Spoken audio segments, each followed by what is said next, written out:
ಉದ್ಯೋಗ, ಶಿಕ್ಷಣ ಮತ್ತು ಆಹಾರದ ಹಕ್ಕುಗಳು ಸಂವಿಧಾನದ ಮೂಲಭೂತ ಹಕ್ಕುಗಳಾಗಿದ್ದು, ಇವುಗಳನ್ನು ಜನತೆಗೆ ಒದಗಿಸಲು ಸರ್ಕಾರ ಬದ್ಧವಾಗಿದೆ ಎಂದು ಮುಖ್ಯಮಂತ್ರಿ ಸಿದ್ದರಾಮಯ್ಯ ಹೇಳಿದ್ದಾರೆ.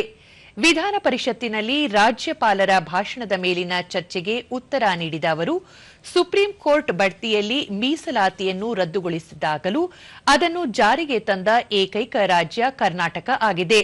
ಅಲ್ಲದೆ ಸರ್ಕಾರಿ ಗುತ್ತಿಗೆಗಳಲ್ಲೂ ಮೀಸಲಾತಿಯನ್ನು ಸರ್ಕಾರ ಜಾರಿಗೊಳಿಸಿದೆ.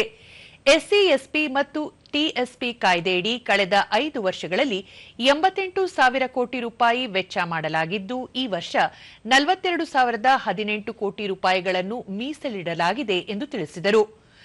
ರಾಜ್ಯದಲ್ಲಿ ಅಕ್ರಮವಾಗಿ ನೆಲೆಸಿರುವ ಬಾಂಗ್ಲಾದೇಶಿಯರಿಗೆ ಮನೆಗಳನ್ನು ನಿರ್ಮಿಸಿಕೊಡುವುದಿಲ್ಲ ಮತ್ತು ಅವರನ್ನು ರಾಜ್ಯದಿಂದ ಹೊರಗೆ ಕಳುಹಿಸಲಾಗುವುದು. ಕಳೆದ 2.5 ವರ್ಷದಲ್ಲಿ ಜನರಿಗೆ ನೀಡಿರುವ ಭರವಸೆಗಳನ್ನು ಈಡೇರಿಸಲಾಗಿದೆ ಎಂದರು. 6,000 ಕೋಟಿ ಆಗ ಕಾನೂನು ಇರಲಿಲ್ಲ.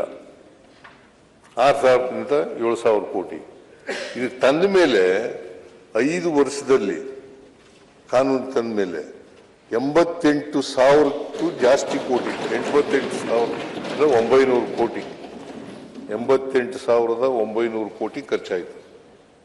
ಈ ವರ್ಷ 42,018 ಕೋಟಿ ಇದೆ.